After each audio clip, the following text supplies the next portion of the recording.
வணக்கம். நான் R. Madankumar, Annamalai educational ட்ரஸ்டோட ஃபவுண்டர் சேர்மன். புதுசாக இந்த வீடியோ பார்க்குறீங்க அப்படின்னா, உங்களுக்கு எல்லாருக்கும் என்னை பற்றி தெரிஞ்சிருக்க வாய்ப்பு இல்லை.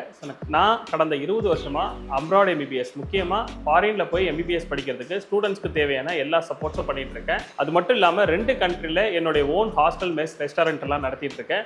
இங்கேருந்து போகிற ஸ்டூடெண்ட்ஸ் படித்து முடிச்சு இந்தியா வந்து டாக்டர் ஆகிற வரைக்கும் தேவையான எல்லா சப்போர்ட்ஸும் பண்ணிகிட்டு இருக்கேன். ஸோ நிறைய ஸ்டூடெண்ட்ஸ் அண்ட் பேரண்ட்ஸ் எனக்கு டைரெக்டாக மெசேஜ் பண்ணி நிறைய கொஷின்ஸ் கேட்டிருக்காங்க. ஸோ அதில் ஒரு 10 கொஷின்ஸை செலக்ட் பண்ணி அதுக்கான ஆன்சர்ஸை இந்த வீடியோ மூலிமா உங்களுக்கு சொல்லணும்னு நினைக்கிறேன். ஸோ ஃபஸ்ட்டு கொஸ்டின் என்னன்றதை பார்ப்போம்.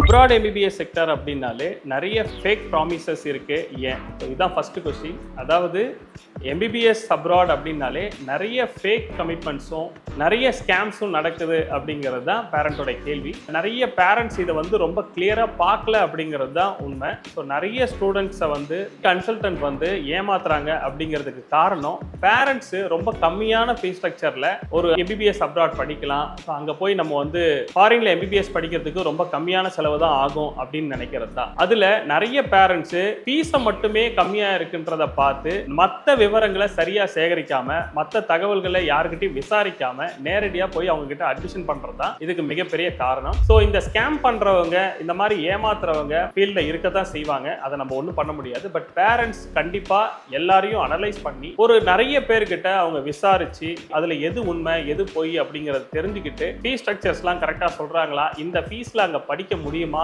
இந்த மாதிரியான கேள்விகளுக்கு பதில் தேட ஆரம்பித்தாலே உங்களுக்கு கண்டிப்பாக ஒரு நல்ல கன்சல்டன்ட், ஒரு நல்ல வழிகாட்டி கிடைப்பாங்க. ஸோ பேரண்ட்ஸ் எடுத்த உடனே கம்மியான ஃபீஸ் ஸ்ட்ரக்சர் இருக்குன்னு டைரெக்டாக எந்த விசாரணையும் இல்லாமல் அட்மிஷன் பண்ணுறது தான் இந்த ஸ்கேம்ஸும் நடக்கிறதுக்கான காரணம். ஸோ பேரண்ட்ஸ் கண்டிப்பாக ஒரு அவேர்னஸோடு இருந்தாங்க, ஸ்டூடெண்ட்ஸ் கண்டிப்பாக ஒரு அவேர்னஸோடு இருந்தாங்க அப்படின்னா நிச்சயம் இந்த ஸ்கேம்ஸை நம்ம வந்து தவிர்க்க முடியும். ஒரு பேரண்ட் கேட்டிருக்காங்க, நிறைய ஆட்ஸில் ஃபாரினில் எம்பிபிஎஸ் படிக்கிறதுக்கு 15 லட்சம் 16 லட்சம் தான் ஆகும் அப்படின்னு போட்டிருக்கு. ஆனால் ப்ராசஸ் ஸ்டார்ட் பண்ணதுக்கு அப்புறம் அந்த சார்ஜஸ் இந்த சார்ஜஸ் நிறைய சொல்கிறாங்க. அது ஏன் அப்படின்னு கேட்டிருக்காங்க. கண்டிப்பாக 15 லட்சம் 16 லட்சம் அப்படின்னு சொல்கிறதெல்லாம் மேபி டியூஷன் ஃபீஸாக இருக்கும். வெறும் டியூஷன் ஃபீஸ் மட்டும் ஒரு யூனிவர்சிட்டியில் படிக்கிறதுக்கு வருஷத்துக்கு 3 லட்ச ரூபாய். அப்போ 6 வருஷத்துக்கு கால்குலேட் பண்ணுறோம்னா ஒரு 18 லட்ச ரூபாய் வரைக்கும் தான் வரும். ஆனால் இதில் விசா ப்ராசஸிங்கில் ஸ்டார்ட் பண்ணி அவங்களுக்கு அங்கே தங்குறது, சாப்பிட்றது, அதுக்கப்புறம் அவங்களுடைய ஒவ்வொரு வருஷத்துக்கான போக்குவரத்து, ஒவ்வொரு வருஷத்துக்கான விசா எக்ஸ்டென்ஷன், விசா சார்ஜஸ், இந்த மாதிரி நிறைய விஷயங்கள் இருக்குது. ஸோ அங்கே எஜுகேஷனில் இருக்கக்கூடிய புக்ஸு, அவங்களுக்கு தேவையான லேப் ஃபெசிலிட்டிஸ், இதுக்கு எல்லாத்துக்குமே அவங்க செலவு வந்து பண்ணுற மாதிரி இருக்கும். இப்போ நிறைய கன்சல்டன்ட் அதை வெளிப்படையாக உண்மைத்தன்மையை சொல்கிறதில்ல. அதுதான் அதுக்கு காரணம். நிச்சயம் ஒரு ஸ்டூடெண்ட்டு வெளிநாட்டில் போய் எம்பிபிஎஸ் படிக்கணும் அப்படின்னா மினிமம் 30 லட்ச ரூபாய் வரைக்கும் அவங்களுக்கு செலவாகும். ஸோ 15 லட்சம் 16 லட்சம் சொல்கிறாங்க அப்படின்னா கண்டிப்பாக அவங்க வந்து பொய் சொல்கிறாங்க அப்படின்னு தான் அர்த்தம். அப்படி இல்லைன்னா வெறும் டியூஷன் ஃபீஸை மட்டும் சொல்லியிருப்பாங்க.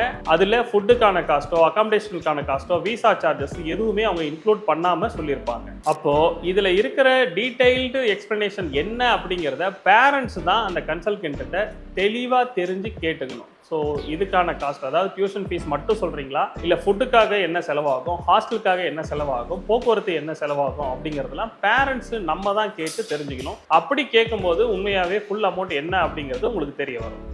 இன்னொரு பேரண்ட் கேட்டிருக்காங்க, அப்ராடில் எம்பிபிஎஸ் படித்தா இந்தியாவில் கண்டிப்பாக செல்லுமா, இந்தியாவில் டாக்டர் ஆக முடியுமா? நிச்சயமாக ஃபாரினில் போய் படிக்கிற ஸ்டூடெண்ட்ஸு இந்தியன் கவர்மெண்ட் என்எம்சி கொடுத்துருக்கிற எல்லா ரூல்ஸ் அண்ட் ரெகுலேஷன்ஸையும் ஃபாலோ பண்ணி படிச்சிருந்தாங்க அப்படின்னா இந்தியாவில் அவங்க நிச்சயமாக டாக்டர் ஆகலாம். அது மட்டும் இல்லை, இந்தியாவில் படிக்கிற ஸ்டூடெண்ட்ஸுக்கு என்ன ரிஜிஸ்ட்ரேஷன் நம்பர் கொடுக்குறாங்களோ அதே சீரியலில் தான் இவங்களுக்கும் ரிஜிஸ்ட்ரேஷன் நம்பர் கொடுப்பாங்க. அதாவது இப்போ ஸ்டான்லி மெடிக்கல் காலேஜில் ஒரு ஸ்டூடெண்ட் படிக்கிறாரு, அவர் வந்து 5 வருஷம் கோர்ஸ் முடிச்சுட்டு 5 வருஷம் கோர்ஸ் முடிச்சுட்டு அவர் போய் ரெஜிஸ்டர் பண்ணுறாரு அப்படின்னா அப்போ அவருக்கு கொடுக்குற ரிஜிஸ்ட்ரேஷன் நம்பர் என்னவோ அதுக்கு அடுத்த நம்பர் ஃபாரின்லேருந்து வந்து ஒரு ஸ்டூடெண்ட் பண்ணுறாரு அப்படின்னா அவருக்கு கிடைக்கும். ஸோ இதில் ரிஜிஸ்ட்ரேஷன்ஸ்லையோ அவங்க ப்ராக்டிஸ் பண்ணுறதுலையோ எந்த டிஃப்ரென்ஸும் கிடையாது. அதே மாதிரி ஃபாரினில் படிச்சுட்டு வர ஸ்டூடெண்ட் இந்தியாவில் கவர்மெண்ட் ஹாஸ்பிட்டல்ஸ்லேயே டாக்டர் ஆகலாம். என் மூலயமா போன நிறைய ஸ்டூடெண்ட்ஸ் கவர்மெண்ட் ஹாஸ்பிட்டலில் இப்போ டாக்டராகவும் வேலை பார்த்துக்கிட்டு இருக்காங்க. ஸோ அதனால் உங்களுக்கு அந்த சந்தேகமே வேண்டாம். வெளிநாட்டில் படித்தா நிச்சயம் இந்தியாவில் அரசு மருத்துவமனைகளிலே நிச்சயம் மருத்துவராக ஆக முடியும்.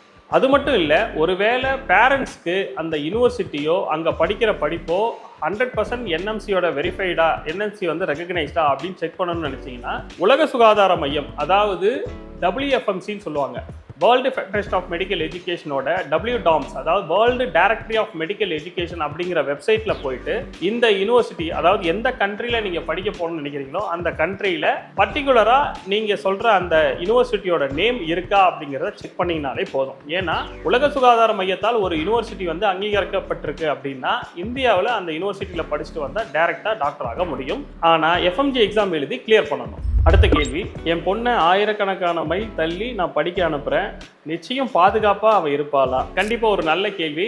எல்லா பெற்றவங்களுக்கு, அது ஆணா இருக்கட்டும் பெண் பிள்ளையா இருக்கட்டும், எல்லாருக்குமே வெளிநாட்டுக்கு அனுப்பணும் அப்படின்னா ஒரு தயக்கமும் பயமும் இருக்கதான் செய்யும். பாதுகாப்பின் அடிப்படையில் கண்டிப்பா அப்படி யோசிக்கிறது கரெக்ட் தான். ஆனா நம்ம அண்ணாமலையார் எஜுகேஷனல் ட்ரஸ்ட் மூலியமா நாங்க அனுப்புற 2 கண்ட்ரிஸ், ஜார்ஜியாவா இருக்கட்டும் உஸ்பெகிஸ்தான் இருக்கட்டும், 100% பாதுகாப்பான கண்ட்ரி. நீங்க எந்த வெப்சைட்ல எங்க போய் செக் பண்ணாலும் அது உங்களுக்கு தெரிய வரும். முக்கியமா ஜார்ஜியா எடுத்துக்கிட்டோம்னா அங்க எஜுகேஷன் டூரிசத்தை பேஸ் பண்ண ஒரு கண்ட்ரி. நிறைய பேர் அங்க எஜுகேஷனுக்காகவும் டூரிசத்துக்காகவும் தான் வர்றாங்க. ஒரு கண்ட்ரி டூரிசம் நிறைய பேர் வர்றாங்க அப்படின்னாலே பாதுகாப்பு இருந்தாதான் அங்க வருவாங்க. அதனால நிச்சயம் ஒரு பாதுகாப்பான கண்ட்ரி தான் ஜார்ஜியா. அதே மாதிரி உஸ்பெகிஸ்தான் எடுத்துக்கிட்டோம்னா நம்ம இந்தியாவுக்கு ரொம்ப நியர்பை இருக்கக்கூடிய கண்ட்ரி, 100% சேஃபஸ்ட் கண்ட்ரி. ஸோ இந்த 2 கண்ட்ரிலையுமே கோடிக்கணக்கில் செலவு பண்ணி நம்மளும் அங்க மெஸ் ரெஸ்டாரண்ட் எல்லாமே நடத்துறோம். ஸோ முதல்ல பாதுகாப்பு இருந்தாதான் நாங்க அங்க எங்களுடைய நிறுவனத்தை நிறுவி இந்த அளவுக்கு சக்சஸ்ஃபுல்லாக நடத்த முடியும். ஸோ அதனால நிச்சயம் பாதுகாப்பான நாடுகளுக்கு தான் நாங்கள் கூட்டிட்டு போவோம். அதை பற்றி நீங்கள் கவலைப்பட வேண்டிய அவசியமே இல்லை. அடுத்த கேள்வி,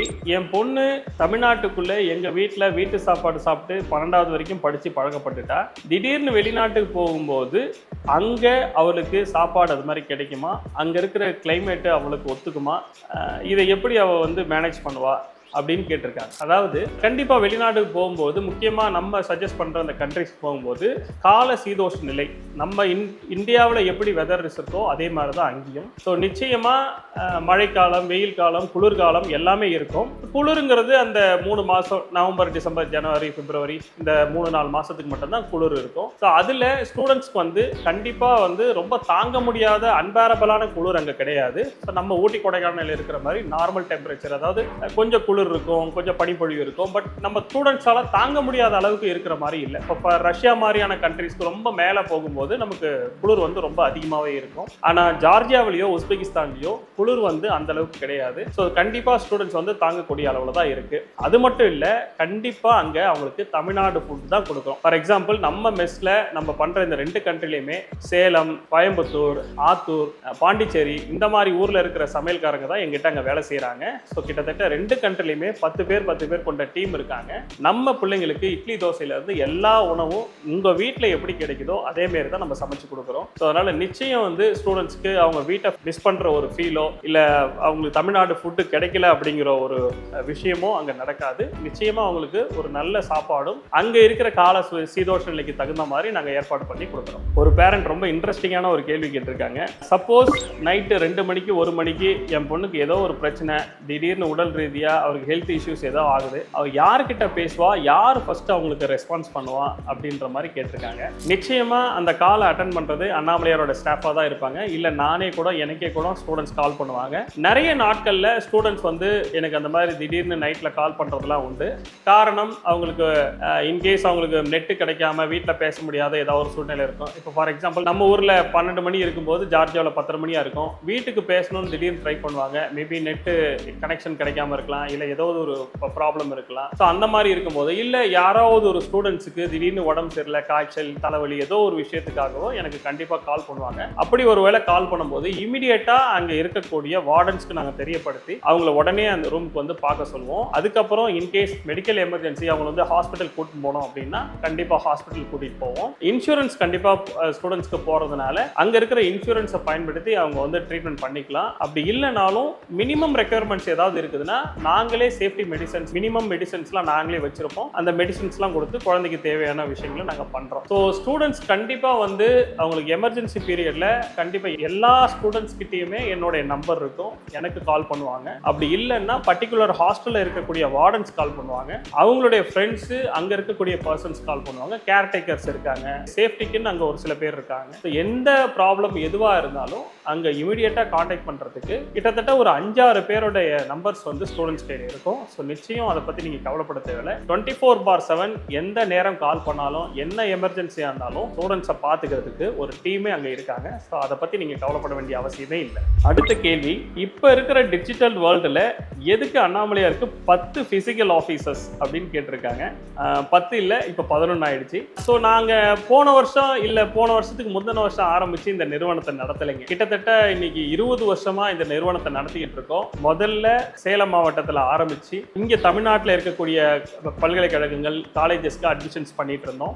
அதுக்கப்புறம் இந்தியா முழுக்க பண்ணோம். 2014க்கு அப்புறம் ஃபாரினுக்கு பண்ண ஆரம்பித்தோம். ஸோ ஒவ்வொரு வருஷமும் ஒவ்வொரு ஏரியாவில் நாங்கள் ஒவ்வொரு ஆஃபீஸஸாக ஓப்பன் பண்ணி தான் இன்னைக்கு 11 அலுவலகம் வந்திருக்கு. இதனுடைய நோக்கம் என்னன்னா, எல்லா பேரண்ட்ஸும் இன்னைக்கு ஆன்லைன்லேயே வந்து நம்மள்ட்ட பேசியோ இல்லை அவங்களுக்கு தேவையான முழு சந்தேகத்தையும் முழு விவரத்தையும் தெரிஞ்சுக்க முடியாது. கண்டிப்பா பேரண்ட்ஸ் வந்து நேர்ல பார்க்கணும்னு நினைப்பாங்க. முக்கியமா கிராமப்புறங்கள்ல இருக்கிற பேரண்ட்ஸ் என்னதான் நம்ம வீடியோ கால்ல பேசினாலோ போன்ல பேசினாலோ நேர்ல நம்ம முகத்தை பார்த்து பேசுற மாதிரி வராதுன்னு நம்பக்கூடியவங்க. ஸோ அவங்களுக்கு இருக்கிற சந்தேகத்தை தீக்கணும், அவங்களுக்கு முழுமையா ஒரு நம்பிக்கை வரணும் அப்படின்னா நிச்சயம் நேரில் வந்து எங்களுடைய பீப்புள்ஸ் கிட்ட பேசும்போது என்கிட்ட பேசும்போது தான் அவங்களுக்கு முழு மனசோட அவங்களுடைய பிள்ளைகளை வந்து அனுப்புவாங்க. ஸோ அதுக்காகத்தான் நம்ம இத்தனை ஆஃபீஸர்ஸ் வச்சிருக்கோம், இத்தனை மேனேஜர்ஸ் இருக்காங்க, எவ்வளவு அசோசியேட்ஸ் இருக்காங்க. ஸோ எல்லா ஆஃபீஸர்ஸ் எந்த ஆஃபீஸ்க்கு போனாலும் அவங்களுக்கு தேவையான இன்ஃபர்மேஷன்ஸ்லாம் கரெக்டாக கொடுப்பாங்க. அவங்களுக்கு தேவையான எல்லா டாக்குமெண்டேஷன்ஸும் பண்ணி ஸ்டூடெண்ட்ஸ்க்கு அட்மிஷன்ஸ்க்கு எல்லா ஹெல்ப்பும் பண்ணுவாங்க. ஸோ இது வந்து நிச்சயமா 1 வருஷம் 6 மாதம் 2 வருஷத்துல நடந்த விஷயம் இல்லை. 20 வருஷமா நாங்கள் இதை உருவாக்கி. அதனால இத்தனை ஆபீசர்ஸ் ஒவ்வொரு வருஷமும் பேரண்ட்ஸோட ரெக்குயர்மெண்ட்டுக்காக நம்ம ஸ்டார்ட் பண்ணது தான். ஸோ நிச்சயம் என்னதான் ஆன்லைன்ல இன்னைக்கு டிஜிட்டல் வேர்ல்டு ஆனாலும் நேர்ல பார்த்து பேசி இவங்களை நம்பி அனுப்பலாமா வேண்டாமா அப்படிங்கிறத ஒவ்வொரு பேரண்ட்ஸும் நேர்ல பார்த்து தான் முடிவு பண்ணுவாங்க.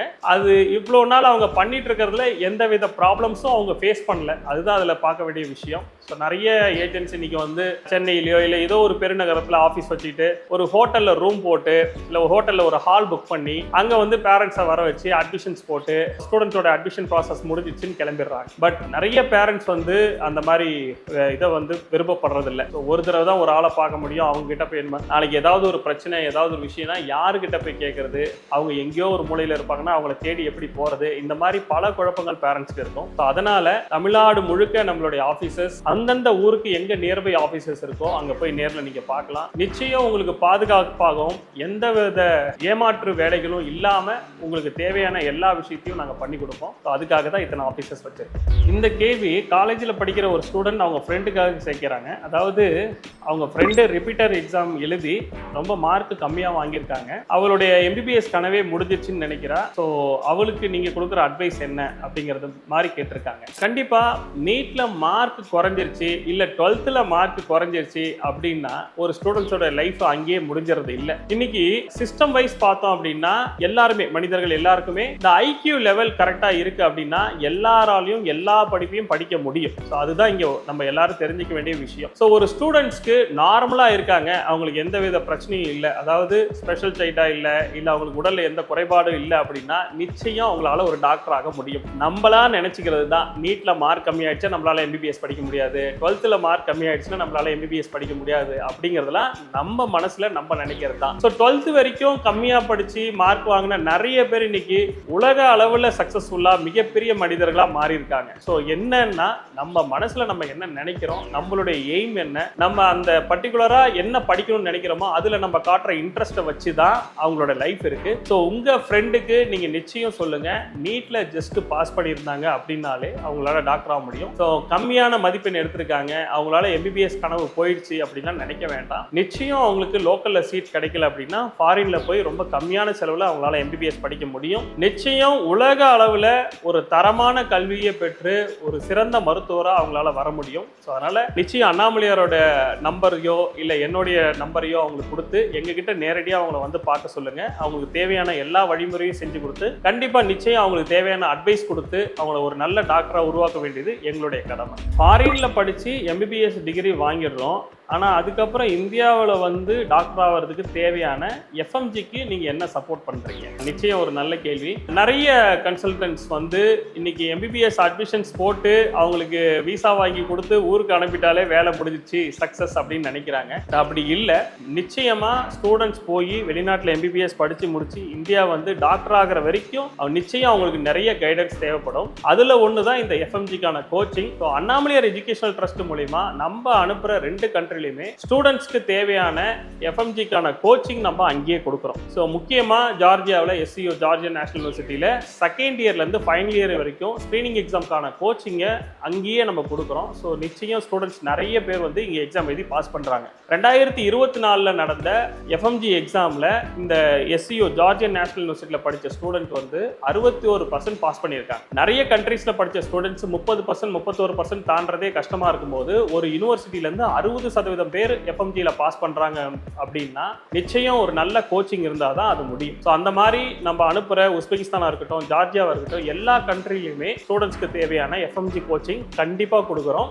இன்னும் ஒரு படி மேலே போய் இப்போ நம்ம எக்ஸ்க்ளூசிவ் கான்ட்ராக்ட் எடுத்திருக்கிற கார்சி ஸ்டேட் மெடிக்கல் யூனிவர்சிட்டியில் இந்தியன் ப்ரொஃபஸர்ஸே அப்பாயிண்ட் பண்ணி இந்தியன் ப்ரொஃபஸர்ஸ் மூலமா எஃப்எம்ஜி கோச்சிங் எடுக்கிறோம். ஸோ அங்கே வந்து யூனிவர்சிட்டி போர்ஷன்ஸுமே இந்தியன் ப்ரொஃபஸர்ஸ் தான் எடுப்பாங்க, எஃப்எம்ஜிக்கான கோச்சிங்கும் அவங்களே தான் கொடுக்குறாங்க. ஸோ அதனால நிச்சயம் எங்க மூலமா வெளிநாட்டில் படிக்கிற ஸ்டூடெண்ட்ஸ் எங்களுடைய முழுமையான டார்கெட், எங்களுடைய சக்ஸஸ் அப்படின்னு நாங்கள் பார்க்கறது இங்கே வந்து எஃப்எம்ஜி எக்ஸாம் எழுதி கிளியர் பண்ணுறது தான். அதனால நிச்சயம் அவங்கள வந்து பாஸ் பண்ண வைக்கிறதுல ரொம்ப முனைப்போட இருக்கிறோம்.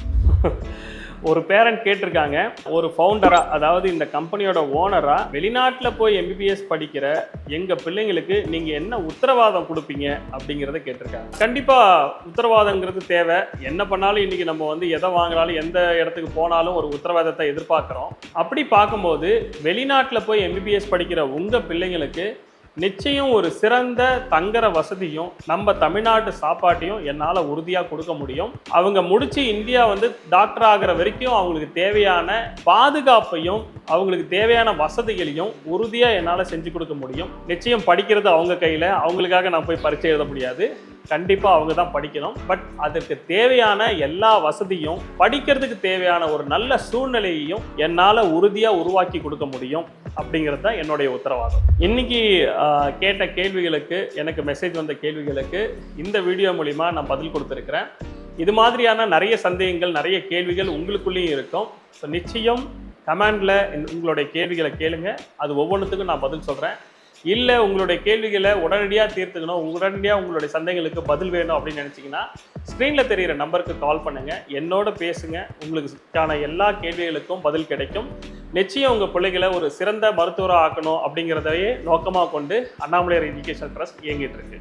மேலும் நம்மளுடைய அண்ணாமலையார் எஜுகேஷனல் ட்ரஸ்ட்டோட social pages like Facebook, Instagram, WhatsApp, இந்த மாதிரியான எந்த தகவல் தொழில்நுட்பம் மூலயமாவும் என்னை நீங்கள் தொடர்பு கொண்டு எங்கிட்ட உங்களுடைய கேள்விகளை கேட்டு தெரிஞ்சுக்கலாம்.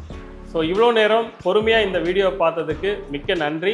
அது மட்டும் இல்லை, உங்களுடைய ஃப்ரெண்ட்ஸ், உங்கள் குழந்தைங்க கூட படிக்கிற ஃப்ரெண்ட்ஸ், அவங்களுக்கும் இந்த வீடியோவை ஷேர் பண்ணுங்கள். நிச்சயம் உங்கள் குழந்தைங்களுடைய எம்பிபிஎஸ் படிக்கணும் அப்படிங்கிற கனவு நனவாகட்டும். எல்லா வல்ல இறைவனை அதற்காக நான் வேண்டிக்கிறேன். மீண்டும் வேற ஒரு வீடியோவில் சந்திக்கலாம்.